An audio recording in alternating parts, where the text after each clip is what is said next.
Today, we've got a great question from a viewer all about online businesses. So, if you've been curious about what it might be like to buy a business that operates on the internet, stay tuned.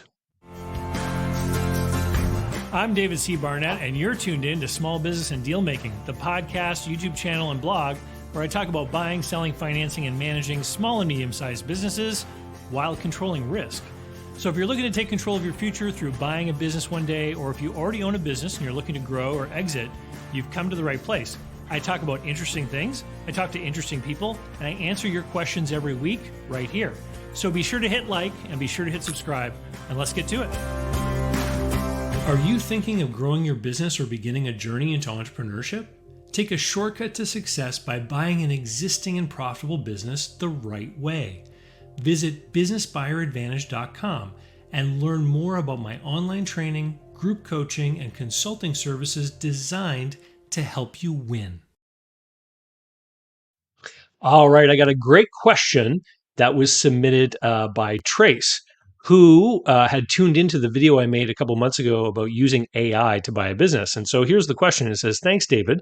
Could you please talk about the difference between buying online or digital businesses and traditional businesses in terms of value, finance, and things to be careful about? Do you think the trend will become buying and selling online businesses more than traditional ones? So would be hard to find the next buyers." So I think the idea is that if Trace buys a traditional business, will it be harder to find a buyer in the future if more people start to gravitate towards online businesses? So I think it's a fantastic question. And I'd like to start off by saying that I've had conversations on this channel before about online businesses. And so what we've done is we've actually gone and put them all together onto a playlist. And we'll put a link here in the video or down in the notes linking to the playlist with all of the online business videos. And the second thing I want to say, just to start things off, is that you should not think about online businesses as being any different than a real world business, because at the end of the day, a business is a business. Where it conducts business or how it interacts with customers, um, it's just the implementation of technology. So sometimes, for example, I'll be working with somebody who is selling goods online and they've got an online store, maybe with Shopify or something like that. And they are selling things to people and those things are being shipped out to people and being delivered to their homes. That business model has been with us for a long time, especially in North America. With the settlement of Western communities, catalog mail order companies became a huge business. And there were printed catalogs all the way up until the early 2000s, right? And basically, that business model just went from printing a paper catalog that you delivered to people's homes to having a website. It's exactly the same business. It hasn't changed. All that's changed is the technology behind how the catalog is put in front of people. The business still has to figure out, how do I get people to choose to go to my website to order things instead of the other person's website? Just like, Sears had to figure out how they could get people to use their catalog instead of a competing catalog. Okay. And so when we think about online businesses, there are several categories of online businesses. And I had conversations with Jared Krause about this on my channel before. He's the host of the Buying Online Businesses podcast, which is entirely dedicated to this space. But they fall into a couple of categories. So there's like the e-commerce ones, like I just mentioned, where you sell things online and things get delivered to people's homes. And then there's the sort of media or content based ones. So if you think about a blog that talks about camping, and then they review camping supplies and they put links to Amazon where you can buy those items, well, that website might earn an affiliate from Amazon, an affiliate commission from Amazon. So that is literally the same kind of business as a magazine in the past, but instead of paid advertisements in the magazine, the internet allows you to have this affiliate commission based revenue model. Okay. So that blog site is a media business like a magazine was 30 years ago. And their focus then is, how do I drive traffic to my blog? How do I get eyeballs on the blog so that people will click the links, buy the goods from Amazon, and I'll earn the commission? So this is what I mean when I say it's all just business. Now, If we're going to categorize online businesses into two big buckets, I'm not talking about the way they make money. I'm just talking about the size. Okay, so we've got sort of these online businesses that are these unicorn things that are growing really fast, thousands of a percentage every year, and they're going to millions and billions of dollars and all this kind of stuff. And these are the companies that are in the news in Silicon Valley and stuff like that. That's not really what we talk about on this channel, right? There's other YouTube channels where they talk about those rising star kind of businesses that are going to grow like crazy, and they're going to hire hundreds of people over the course of years and get venture capital money and all that kind of stuff. We talk about small business over here. And I can tell you that small businesses have been on the internet for a long time. And so, what do I mean by a small business? Somebody figures out one of these different business models, they operate their business online, and they're earning a profit in their pocket every year between, like, I don't know, like 40,000 up to a couple $100,000. And this online business is providing for their family. And so they may have employees, they may have contractors, they may have people in different parts of the world working for them, but they've got this online business that is functioning like a small business that is making money. My own business would fall into this category. For example, I largely get clients online. We execute consulting services. I've got the education programs, the books that I've created, and so I've got this online small business that's providing for me and my family. So why would I ever want to sell it? It's the same type of reasoning and question that we get when we talk about real world brick and mortar businesses, right? If the person is operating the business and they're happy with the business and the business is providing for them, they're likely not going to put it up for sale because it's worth more to them as an asset producing cash flow. Why do small businesses go up for sale? There's 5 reasons we always talk about: burnout, boredom, and fatigue. Call that the mental bucket. Things inside the person's head. They don't like the business anymore. They're bored of it, whatnot. They decide they need to move on. So that's a legitimate reason for sale. Then we have divorce, poor health, the need to relocate, and retirement, finally, right?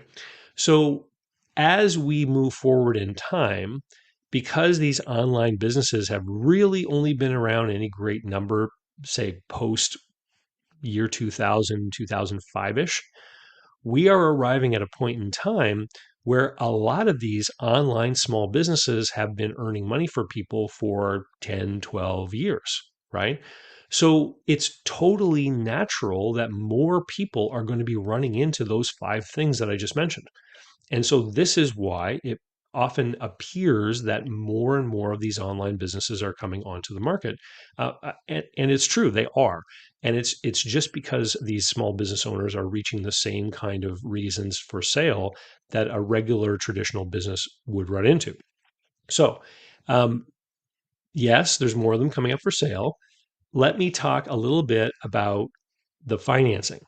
So a couple years ago, there was a lot of activity amongst people that were buying up and even aggregating some of these online business models.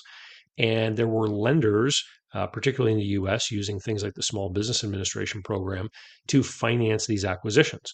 And as you might imagine, when you're talking about an online business, you're not talking about a business that has much in the way of assets.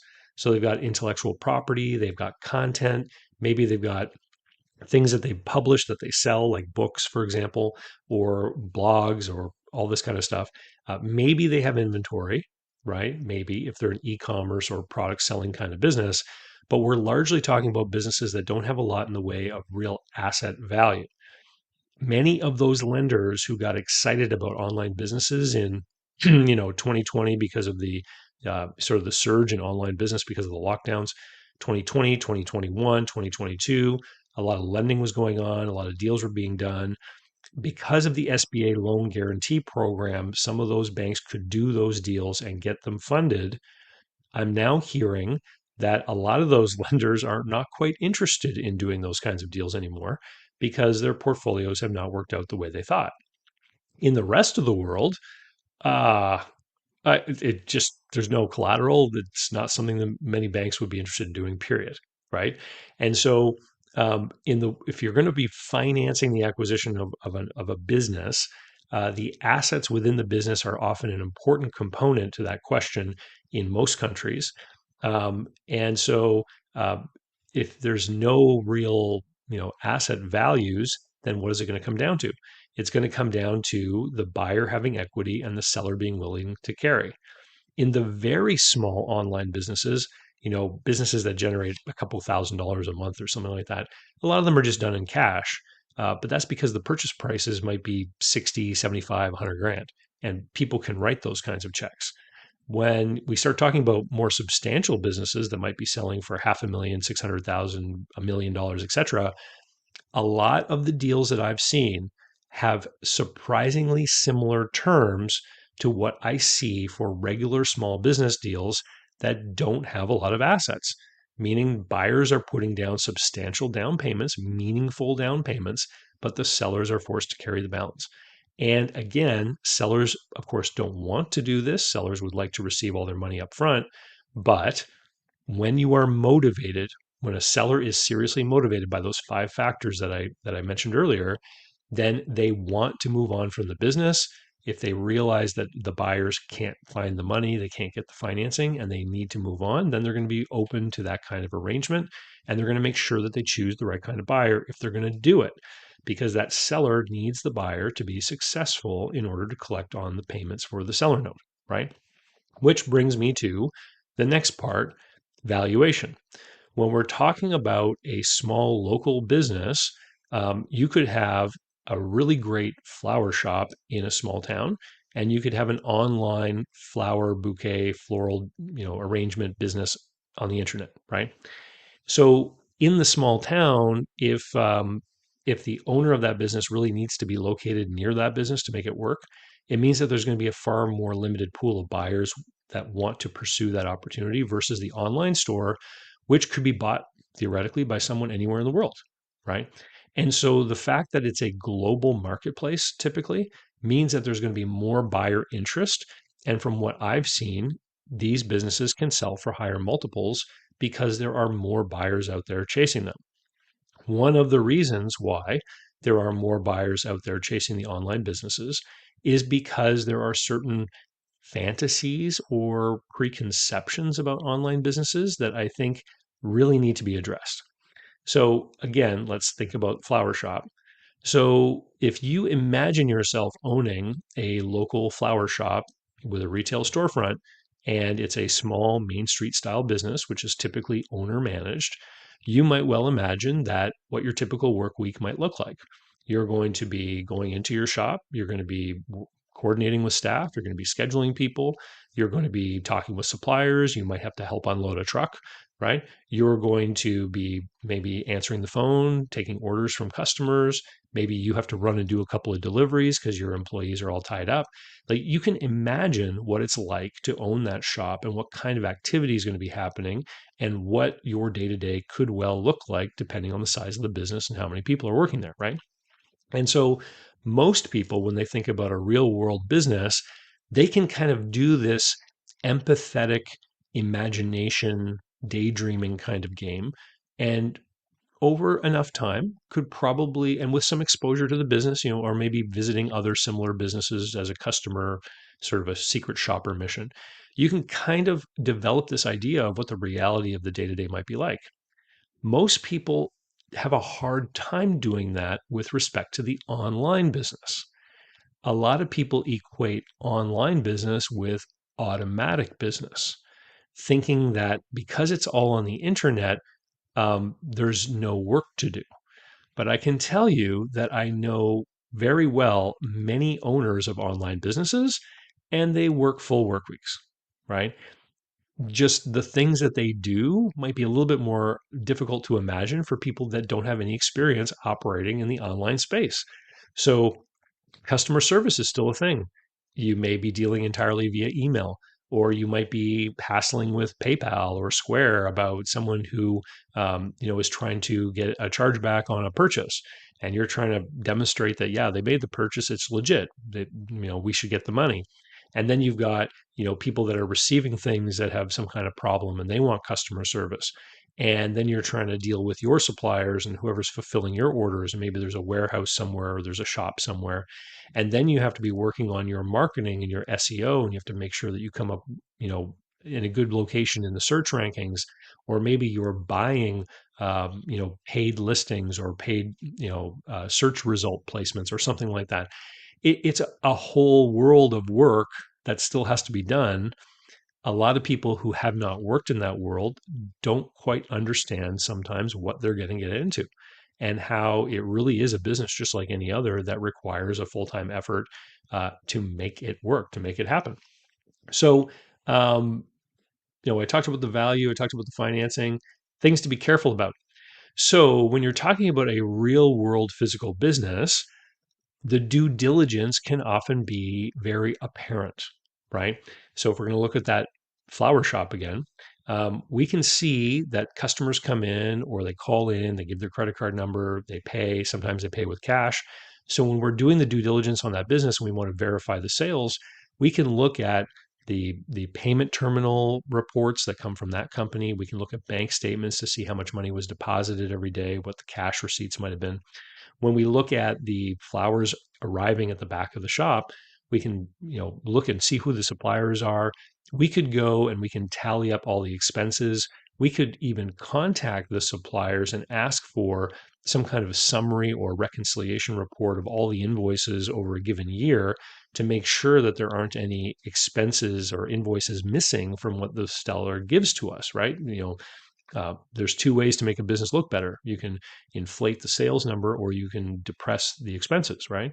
And when you look at a business and see what's going on in the business, it can be much easier to imagine mentally what's going on and where the missteps or errors or even potentially fraud might be when you're examining that business. When it comes to online businesses, people often, again, because if they don't have experience in these types of industries, they have a harder time imagining where these problems could lie. And when it comes to the world of online, it is easier for someone who is nefarious to create false documentation or even real documentation created through uh, bad acting. So, what do I mean by that? Well, someone who wants to sell an online business could take a credit card and place an order on their own website, and this would inflate the sales, right? But then they don't have to fulfill that order because it's from them, and then they could do it again and do it again and do it again. You get what I'm talking about? And so there have been instances where people have fraudulently inflated the results related to online businesses simply by creating two different entities and having them, buy and sell between each other or what have you. And the paper trail all looks legitimate because they're real transactions and money actually is flowing. And yes, they're paying credit card fees and stuff like this. But if you can pay a little bit of credit card fees on some of your sales to make your business look like it earned an extra 100 grand, and then you're going to sell that business now for an extra 250,000, 300,000 because of those results, well, now you can see where there's an incentive for people to act in a bad way. And so there is a whole industry out there of online business due diligence that is trying to find these problems, where they'll analyze, for example, traffic. So if you have an online flower shop that is delivering flowers, for example, in the United States, and then you have all this web traffic showing all the people visiting the website and how many people are coming from Google and Facebook and all this kind of thing. Well, that looks good, right? It helps to support the story of the business. But if you did a further analysis and you found out that 80% of the site visits were coming from countries on the other side of the planet, you'd be like, well, wait a minute. Those people aren't, you know, going to buy flowers. Why are they visiting the website? Why are the traffic numbers being inflated in this way? Well, it could be that someone wants to make the business look better than it really is. And so without the technical expertise to be able to dig into this stuff, you really have to make sure that you get the help that is qualified to be able to investigate these different things. And so I have heard more stories related to fraud when it comes to online businesses than I probably have related to real world businesses. So it is an area of concern. The other area of concern, and this was described by a member of the Business Buyer Advantage Group coaching program who has a whole career in online digital marketing and public relations. And he was talking about some online businesses that he was involved in buying, as well as some other deals that some friends of his were doing. He described these businesses as being built on matchsticks. So what does that mean? Well, nobody really knows what's behind the algorithms at Google and all these other search engines, right? And so sometimes the length of time that a URL has been registered, for example, that could be a component in how well the business ranks in search. So if you transfer the business from one person to another and you move the domain from one registrant to another registrant, even though the business is continuously operating, that change in the domain registration data could have an impact on the algorithm, which could affect where you show up in search results. And so there are a lot of stories out there that you can find where people will say, I bought this online business. And then after everything was moved over and I started running it, traffic and sales went down 60, 70, 80%. So was it a case of fraud because the previous owner inflated those numbers to make the business look better? Or was there some problem related to the transfer of the business that was outside of anybody's control that led to the business becoming less prominent after the transfer? Who knows, right? And so these are the dangers. And like any business, as I've said many times, if you're going to buy a business, you should know something about that business. You should have some degree of familiarity with the industry or an analogous industry, etc. And I would say that if you're thinking that you want to buy an online business, um, you should develop some skills in the space of online businesses. So you might want to get some training specifically for that. You might want to try to find some work for an online business where you can actually see how things go and what kind of work is involved. You may even in your spare time want to start an online business just so that you can get an idea of what is involved, what kind of things you'd be doing, how this stuff is really set up, how to read the reports, how to take a look at the data, all that Google Analytics stuff that, I mean, I'm not really familiar with, but you can learn it and you can learn it by investing your time. And I'm not talking about spending a ton of money, but you could create an experimental online business just to kind of learn and get an idea of what you're getting into. And so that's what I would recommend. So, um, would it be hard to find the next buyers when, and I'm going to assume, Trace, that what you're talking about is if you buy a real world business, will be hard to find someone to buy it. Whenever somebody buys a business, regardless of if it's a real world business or an online business, what they are acquiring is a cash flow. So this is a person that wants to earn money from a business and they have some kind of plan or some kind of idea that maybe that they can own this business and make it better and therefore enhance their investment over time. So whether it's an online business or a real world business, if it's got a good solid demonstrable cash flow that appears to be, stable or growing, there is likely going to be somebody who wants to buy it because there's always someone that needs to get a cash flow. There's always somebody that wants to, you know, leave a job they don't like. There's someone who has a business already that wants to grow through acquisition, etc. So as long as you buy a business and are a good steward of that business and improve the performance and operate it in a methodical way and make sure you've got systems and processes and things documented, as long as it's making money, you will be able to find someone to buy it. And with that, thank you very much for the question. Keep them coming, everyone. I love to get feedback and questions like this. Helps me create great new content for you guys. And if you enjoyed it, please hit the like button and share it. Particularly helpful if you share it to other platforms, like if you share onto your Facebook or Twitter or something like that. Anyway, thanks very much, and we'll see you next time. Cheers. So, how can you learn more about buying, selling, financing, and managing small and medium sized businesses? Easy. Go over to my blog site, davidcbarnett.com, where you can learn more about me and how I work with my clients. You can learn more about my books and courses that I prepared for you. You can find out how to subscribe to my email list, the YouTube playlists, and more. There's literally hundreds of hours of content there, all for free, and I'd love for you to be my guest. Special thanks go to Mark Willis at Lake Growth Financial, today's video sponsor.